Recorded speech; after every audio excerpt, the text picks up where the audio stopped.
Hello दोस्तों, नमस्कार। स्वागत है आप सभी का आपी के एजुकेशन कोर्स पर। आज हम प्राचीन भारत के बारे में थोड़ा सा देखेंगे। और जैसे कि मैं पिछले वीडियोस में भी आपको बता चुकी हूँ कि मैं यूपी पीसीएस 2021 के लिए आपके साथ ये सारी चीज़ें डिस्कस कर रही हूँ एज अ रिवीजन के तौर पर। ठीक है, तो इन चीज़ों को आप ध्यान से देखते चलें। इनमें बहुत ही महत्वपूर्ण क्वेश्चंस हैं जो एक एक दो क्वेश्चंस एग्जाम में कई बार पूछ लिए जाते हैं और एक एक नंबर आपके लिए बहुत वैल्यू करता है। तो प्राचीन भारत के बारे में देखेंगे और क्या क्या चीज़ें इसमें इंपॉर्टेंट है, सिर्फ उन्हीं चीज़ों को हम देखेंगे। तो कुछ जो स्रोत हैं उनके बारे में जानकारी लेते हैं। तो प्राचीन भारतीय इतिहास के विषय में जानकारी जो मिलती है हमें, वो 4 स्रोतों से मिलती है। अब वो कौन कौन से हैं? पहला है धर्म ग्रंथ, दूसरा है ऐतिहासिक ग्रंथ, और तीसरा है विदेशियों का विवरण, और चौथा है पुरातत्व संबंधी साक्ष्य। अगर आपसे एग्जाम में पूछा जाता है, इनको आप नोट्स के तौर पर लिखते जाइए। आप अगर लिखना चाहते हैं तो लिखिए यहाँ पर भारतीय प्राचीन इतिहास की जानकारी, और इसके बाद आप इसको 4 पार्ट में डिवाइड करके हमें इन यहाँ पर लिख देंगे आप स्रोत। आपको कौन कौन से स्रोत से मिलती है, तो ये चारों स्रोतों के नाम आप जहाँ पर भी अपने नोट्स लिख रहे हो उनको आप लिखते चलें। इससे होगा क्या कि लास्ट मोमेंट पर आपको बिल्कुल भी परेशानी नहीं उठानी पड़ेगी। धर्म ग्रंथ एवं ऐतिहासिक ग्रंथ से मिलने वाली जानकारी जो है उसके बारे में देखते हैं। सर्व प्राचीन धर्म ग्रंथ कौन है? वेद हैं। कई बार एग्जाम में पूछा जाता है और इसके संलग्नकर्ता को भी पूछा जाता है। कृष्ण द्वैपायन और वेद व्यास को ही माना जाता है। जनरली इनका नाम जब ऑप्शन में आता है तो वेद व्यास के नाम से ही इनको जाना जाता है। और देखते हैं इसमें क्या है। अब वेद कौन कौन से? वेद देखिए 4 वेद हैं। ऋग्वेद, यजुर्वेद, सामवेद, अथर्ववेद। ये 4 वेद हैं। जब आप नोट्स बनाए वहीं पर पास में लिख लें वेद, और इन चारों वेदों के नाम आप लिख लें। और इन चारों वेदों में क्या क्या महत्वपूर्ण है वो भी आप ध्यान से लिखते जाएं। इन चारों वेदों को क्या कहा जाता है? संहिता कहा जाता है। कई बार ये भी पूछा जाता है। अब देखते हैं ऋग्वेद। हम जैसा कि जानते हैं कि सबसे पुराना वेद ऋग्वेद ही है। रचनाओं के क्रमबद्ध ज्ञान के संग्रह को ही क्या कहते हैं? ऋग्वेद कहा जाता है। इसमें 10 मंडल है, पूछा जाता है। 1028 सूक्त भी हैं, ये भी पूछा जाता है। जहाँ पर भी आप ऋग्वेद लिखें उसी के सामने छोटी छोटी सी चीज़ें, ये एक तरीके से एक एक नंबर के क्वेश्चंस के लिए आपके लिए बहुत ज़्यादा उपयोगी होंगे। और इसमें 10,462 रचनाएँ भी हैं। इसमें जो पढ़ते हैं उनको क्या कहा जाता है? इस वेद की रचनाओं के पढ़ने वाले को ऋषि क्या कहते हैं? होत कहा जाता है। क्या कहा जाता है? होत। तो आप इनको, ये पॉइंट बहुत ही ज़्यादा महत्वपूर्ण है जितने भी रेड से दिए गए हैं। इस वेद से आचार्य की राजनीतिक प्रणाली, इतिहास एवं ईश्वर की महिमा के बारे में जानकारी मिलती है। विश्वामित्र द्वारा रचित ऋग्वेद के तीसरे मंडल में पूछा जाता है कि तीसरे मंडल में हमें किसकी जानकारी मिलती है? तो हमें मिलती है सूर्य देवता की। सावित्री को समर्पित प्रसिद्ध गायत्री मंत्र भी इसमें है। इसके 9वें मंडल में देवता सोम का उल्लेख भी किया गया है। ये क्वेश्चन अगर आपको नहीं लग रहा हो तो आप उठाकर देखिएगा, बहुत बार एग्जाम में पूछे गए हैं। जितने भी 1 लाइनर एग्जाम्स होते हैं, ऑब्जेक्टिव्स एग्जाम होते हैं, उनमें ये चीज़ें पूछी जाती हैं। इसके 8वें मंडल में हस्तलिखित रचनाओं को खिल भी कहा जाता है। चतुस्वर्ण समाज की कल्पना का आदि का स्रोत ऋग्वेद के 10वें मंडल में वर्णित पुरुष सूक्त है, जिसके अनुसार 4 वर्ण ब्राह्मण, ये पूछा गया है एग्जाम में, ब्राह्मण, क्षत्रिय, वैश्य और शूद्र जो हैं वो कहाँ से उत्पन्न हुए हैं? तो पुरुष ब्रह्मा के क्रमशः मुख से ब्राह्मण, भुजाओं से क्षत्रिय और जंघाओं से वैश्य और चरणों से शूद्र को उत्पन्न माना गया है। इसमें आपको पता ही है कि नारी और जो शूद्र थे उनके लिए बहुत ही ज़्यादा कठिन तरीके के नियम थे, ना तो इन्हें वेद पढ़ने की परमिशन दी गई थी। ऋग्वेद के कई परिच्छेदों के प्रयुक्त जो अधन्य शब्द है, ये जो शब्द है अधन्य, इस शब्द का संबंध है गाय से। बहुत बार एग्जाम में पूछा गया है। धर्मसूत्र 4 प्रमुख जातियों की स्थितियां, व्यवसायों, दायित्वों और कर्तव्यों और विशेषाधिकारों में स्पष्ट रूप से इसका क्या करता है? विवेद करता है। तो आपको समझ में आया कि इसमें कितनी चीज़ें महत्वपूर्ण और क्या क्या इसमें पूछा गया है। एक चीज़ और देख लेते हैं। इसमें वामनावतार के 3 पंगों के आख्यान का प्राचीनतम स्रोत क्या है? ऋग्वेदी है। ऋग्वेद में इंद्र के लिए 250 तथा अग्नि के लिए 200 रचनाओं की रचना की गई है। प्राचीन इतिहास के साधन के रूप में ऋग्वेद साहित्य में ऋग्वेद के बाद शतपथ ब्राह्मण का ही स्थान आता है। ऋग्वेद के बाद किसका स्थान आता है? शतपथ ब्राह्मण का। अगर आप वीडियो देख रहे हैं और आपको अच्छा लग रहा है तो प्लीज़ लाइक कर दीजिएगा, चैनल पर नए हैं तो सब्सक्राइब कर लें, और अगर कोई भी आपको कमी लगती है तो कमेंट बॉक्स में ज़रूर बताएं। यजुर्वेद के बारे में देखते हैं। यजुर्वेद क्या है? सस्वर पाठ के लिए मंत्रों तथा बलि के समय अनुपालन के लिए नियमों का संलग्न यजुर्वेद कहलाता है। इसमें इस तरीके के कई बार पूछा जाता है कि गाना गाना या ये सारी चीज़ें या स्वर का उच्चारण करना, ये सारी की सारी किस्में हैं यजुर्वेद में हैं। इसके पाठकर्ता को क्या कहा जाता है? उसको क्या कहा जाता था ऋग्वेद के? होर्त। और इनको क्या कहा जाता है? अधुर्व। ये बहुत महत्वपूर्ण है, ये पूछे गए हैं एग्जाम में, इसीलिए मैं बार बार आपको इनका बता रही हूँ। यजुर्वेद के यज्ञों के नियम एवं विधि विधानों का संलग्न मिलता है। इसमें बलिदान विधि का भी वर्णन किया गया है। यह ऐसा वेद है जो गद्य एवं पद्य दोनों में है। ये लाइन बहुत ज़्यादा महत्वपूर्ण है और कई बार पूछी गई है। सामवेद के बारे में देख लेते हैं। साम का अर्थ होता है गाना गाना। क्या होता है? गान। इस वेद के उसमें क्या है? स्वरों का उच्चारण था। इसमें क्या है? शाम का शाब्दिक अर्थ है गान। इस वेद में मुख्यतः यज्ञों के अवसर पर गाए जाने वाले रचनाओं का संलग्न है। इसके पाठकर्ता को उद्रात कहते हैं। क्या कहते हैं इसको? उद्रात कहते हैं। इसका संलग्न ऋग्वेद पर आधारित है। इसमें 1810 सूक्त है जो प्रायः ऋग्वेद से ही लिए गए हैं। सामवेद में जो लिए गए हैं वो ऋग्वेद से ही लिए गए हैं। इसे भारतीय संगीत का जनक भी कहा जाता है। क्या कहा जाता है? भारतीय संगीत का जनक। मैंने पिछले वाले में बोला कि गाना गाना, गाना गाना एक्चुअली सामवेद का था। सॉरी, मैंने उसमें स्वरों का उच्चारण किया जाता है, उस चीज़ के लिए था वो। तो इसे भारतीय संगीत का जनक भी कहा जाता है। यजुर्वेद तथा सामवेद में किसी भी विशिष्ट ऐतिहासिक घटना का वर्णन नहीं मिलता है। अब देखते हैं अथर्ववेद, जो सबसे बाद का वेद है, और इसमें बहुत सारे जादू टोना मंत्र वशीकरण ये सारी चीज़ें इसी के अंदर आई हैं। अथर्वा ऋषि के द्वारा ये रचित है। इसमें कुल 731 मंत्र हैं तथा लगभग 6000 पद हैं।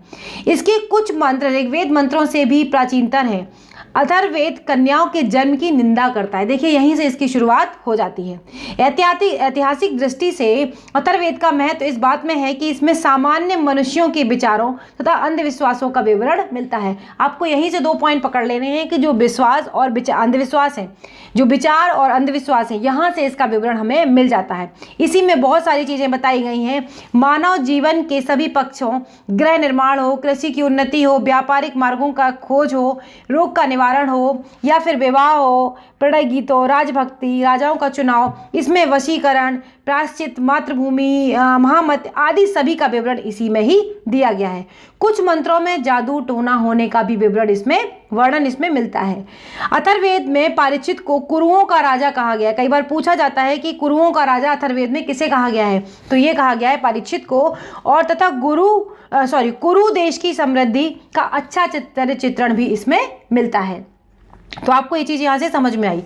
इसमें सभा एवं समिति जो है प्रजापति की 2 पुत्रियां कहा गया है। वेदों की भी कई शाखाएं हैं जो वैदिक अध्ययन और व्याख्या से जुड़े हुए विभिन्न दृष्टिकोणों और जो दृष्टिकोण है उनका प्रतिनिधित्व करती हैं। इसकी कौन कौन सी 2 शाखाएं हैं ऋग्वेद की? देख लेते हैं। साकल शाखा ऋग्वेद से जुड़ी हुई एकमात्र जीवित शाखा है। ये बहुत ज़्यादा महत्वपूर्ण है। साकल शाखा पूछी जाती है, इसके बारे में भी पूछा जाता है। आगे और भी चीज़ें इसके बारे में डिटेल में हम जानेंगे।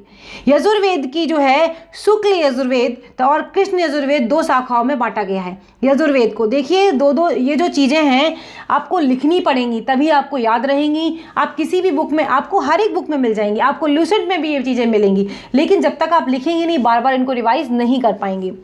और अगर बात करी जाए माध्यदेन और कर्ण शुक्ल यजुर्वेद तथा वाजसनेय संहिता की शाखाएं हैं। कृष्ण यजुर्वेद की जुड़ी शाखाएं हैं काठक और करिस्थल, मैत्रायणी और तैतरीय हैं। कौथुम, राणायनी और जैमिनी या फिर तलवकार सामदेव की रचना जो हैं वो शाखाएं हैं। अथर्ववेद की शाखाएं सौनक और पैम्पलाद हैं। आपको मेन जो मैं याद रखने के लिए बोलूँगी वो सौनक और पैम्पलाद, और जो साकल शाखा है ये आप ज़रूर याद अच्छे से रख लें। अगला सबसे प्राचीन वेद ऋग्वेद है और सबसे बाद का वेद कौन सा है? अथर्ववेद है। कई बार एग्जाम में ये चीज भी पूछी जाती है। अब देख लेते हैं ब्राह्मण, आरण्यक और उपनिषद ये क्या है। संहिता के पश्चात ब्राह्मणों, आरण्यकों और उपनिषदों का स्थान है। किसके बाद? जो वेद है उनको हमने संहिता कहा है और वेदों के बाद इन्हीं का स्थान आता है। इनमें उत्तर वैदिक कालीन समाज एवं संस्कृति के विषय में जानकारी प्राप्त होती है। उत्तर वैदिक काल के बारे में जब आप आगे पढ़ेंगे और जानेंगे कि वहाँ पर बहुत सारी चीज़ें धीमे धीमे बदलाव, सामाजिक परिवर्तन आते चले गए थे और किस तरीके से जो मानव की स्थितियाँ थी या परिस्थितियाँ थी, स्पेशली महिलाओं की, बहुत ज़्यादा बदलती हुई आगे दिखाई देती हैं।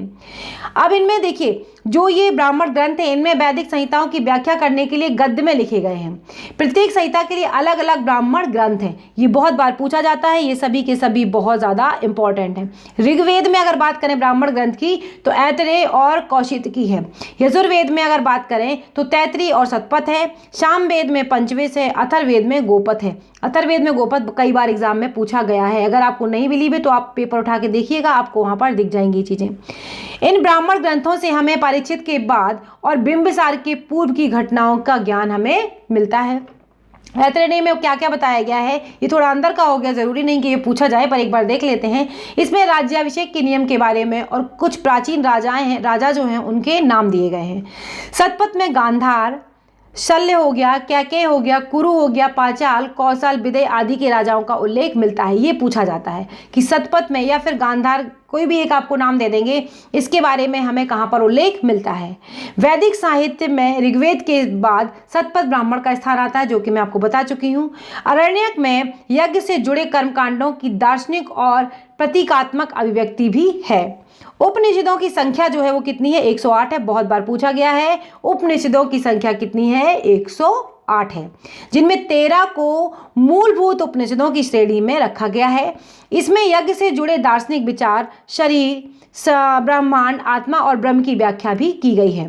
स्त्री की सर्वाधिक गिरी हुई स्थिति मैत्रेयनी संहिता से प्राप्त होती है। सबसे ज्यादा स्त्री की गिरी हुई स्थिति किससे प्राप्त होती है? आपको मैत्रेयनी संहिता से प्राप्त होती है, जिसमें जुआ और शराब की भांति स्त्री को पुरुष का तीसरा मुख्य दोष बताया गया है। तो आपने देखा ना कि इन चीज़ों जब आगे बढ़ती गई तो देखा गया कि स्त्री की स्थिति बहुत ही ज़्यादा खराब बताई गई।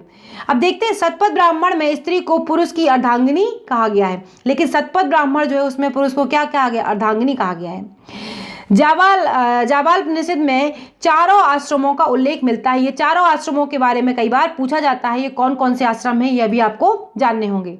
स्मृति ग्रंथों में सबसे प्राचीन एवं प्रमाणिक मनुस्मृति मानी जाती है। यह शुंग काल का मानक ग्रंथ है। मनुस्मृति के बारे में तो आपको पता ही है, कई बार एग्जाम में पूछ लिया जाता है। सबसे प्राचीन और प्रमाणिक मनुस्मृति मानी जाती है। यह शुंग काल का एक मानक ग्रंथ है।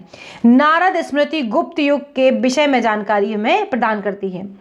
वेदांग एवं सूत्र के बारे में थोड़ा सा जान लेते हैं। वेदों की रचना जो है उसको भली भांति समझने के लिए 6 वेदांगों की रचना की गई थी, जैसे शिक्षा हो गया, कल्प हो गया, निरुक्त हो गया और व्याकरण एवं छंद। जैसे किसी चीज को पढ़ने के लिए पहले उसकी जानकारी होना चाहिए ना, तो ऐसे ही इसके लिए भी है। वैदिक साहित्य को अक्षुण्ण बनाए रखने के लिए सूत्र साहित्य का प्रणयन किया गया। श्रौत ग्रह धर्मसूत्रों के अध्ययन से हमें यज्ञ विधि विधान, कर्म कांडों तथा राजनीतिक एवं विधि व्यवहार से संबंधित महत्वपूर्ण बातें मिलती हैं। अगर प्रमुख सूत्रकारों में गौतम बौधायन, आपस्तव्य, वशिष्ठ आदि के नाम विशेष रूप से उल्लिखित हैं। सूत्रों में गौतम अगर धर्मसूत्र सबसे प्राचीन माना गया है, केवल इसमें यही इंपॉर्टेंट, बाकी इतने ज़्यादा इंपॉर्टेंट नहीं है। तो इस तरीके से अगर आप चीज़ों को पढ़ते हुए और देखते हुए समझेंगे तो आपको बहुत सारी चीज़ें आसानी होगी। थोड़ा सा पुराण के बारे में जानते हैं। पुराण में बाकी सारी चीज़ें तो जो हैं, भारतीय इतिहास कथाओं का सबसे अच्छा क्रमबद्ध विवरण हमें किस में मिलता है? पुराणों में मिलता है। कई बार पूछा जाता है पुराण किससे संबंधित कौन से वंश हैं, तो विष्णु पुराण से संबंधित है मौर्य वंश, और मत्स्य पुराण से संबंधित है सांद्र सातवाहन, और वायु पुराण से संबंधित है गुप्त वंश। ये बड़ा इंपॉर्टेंट है और ये पूछा जाता है। 1 नंबर में यहाँ से क्वेश्चन उठने की पूरी उम्मीद होती है। इसके रचयिता भी पूछ लिए जाते हैं, जो कि क्या है? लोमहर्ष इसके रचयिता है। इनके पुत्र उग्रसेरवा भी माने जाते हैं। इनकी संख्या कितनी है? पुराणों की संख्या कई बार पूछ ली जाती है, कितनी है? तो वो है 18। इनमें केवल 5 मत्स्य, वायु, विष्णु, ब्राह्मण एवं भागवत में ही राजाओं की वंशावली पाई जाती है। पुराणों में मत्स्य पुराण जो है वो सबसे प्राचीन एवं प्रमाणिक माना जाता है। अब देखते हैं, अधिकतर पुराण सरल संस्कृत श्लोक में लिखे गए हैं। स्त्रियां और शूद्र जो हैं इन्हें पढ़ने की अनुमति नहीं थी। किसके? वेद पढ़ने की अनुमति इनको नहीं थी। वे भी पुराणों को सुन सकते थे। पुराणों का पाठ पुजारी मंदिरों में किया करते थे। सामाजिक एवं सांस्कृतिक दृष्टि से अग्नि पुराण का काफी महत्व है, जिसमें राजतंत्र के साथ साथ कृषि संबंधी विवरण भी दिया गया है। तो ये वीडियो था आपके साथ जो मैंने डिस्कस किया, और इसमें मैंने बहुत सारे इंपॉर्टेंट पॉइंट्स आपको बताए हैं। अगर आपको वीडियो अच्छा लगा है तो प्लीज़ लाइक कर देना, शेयर कर देना, चैनल पर नए हैं तो सब्सक्राइब कर लेना। और कोविड का जो दौर है इससे प्लीज़ बचकर रहना, अपनी बुद्धि का प्रयोग करें। सरकारें हों या कोई भी हो, किसी पर भी विश्वास ना करें, सिर्फ और सिर्फ अपने ऊपर विश्वास करें और अपने आत्मविश्वास को बनाए रखें।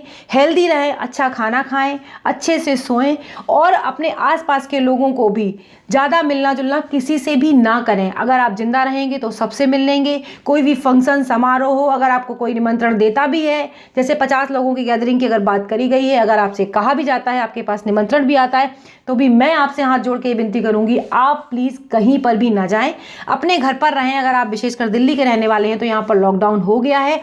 बहुत ही अच्छा स्टेप लिया है केजरीवाल सरकार ने। इस समय पर लॉकडाउन की बहुत ही ज़्यादा आवश्यकता थी। अगर यही केस 50,000 पहुंच जाते तब लॉकडाउन किया जाता तो उसका कोई मतलब शायद उतना नहीं रहता। बहुत सही समय पर डिसीजन ले लिया गया है। बहुत ही खतरनाक सिचुएशन है। लोग आए दिन अपनों को खो रहे हैं और उनको खोने का गम क्या होता है उनसे बेहतर ये चीज़ कोई नहीं जान सकता। लाशें भी अपने लोगों की लाशें भी देखने को नहीं मिल रही हैं।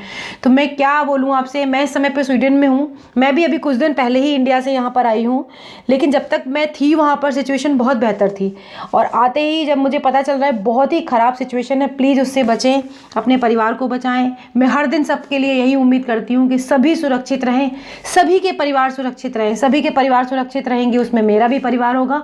सभी सुरक्षित रहें। बार बार सबसे यही रिक्वेस्ट है, बेवजह बाहर ना जाएं, मास्क लगातार लगा के रखें, हाथ सैनिटाइज करते रहें, और जो होना होगा फिर तो ऊपर वाले के हाथ में, हम कुछ भी नहीं कर सकते हैं। तो जिन लोगों ने इस वीडियो को सुना है, भले आपने पढ़ाई के लिए सुना हो या फिर मेरी कोरोना के चीज़ों को लेकर सुना हो, प्लीज़ थोड़ा ध्यान रखें, अपना ध्यान रखें, अपने परिवार का ध्यान रखें। अगले वीडियो में फिर मिलेंगे, तब तक के लिए बाय बाय दोस्तों, नमस्कार।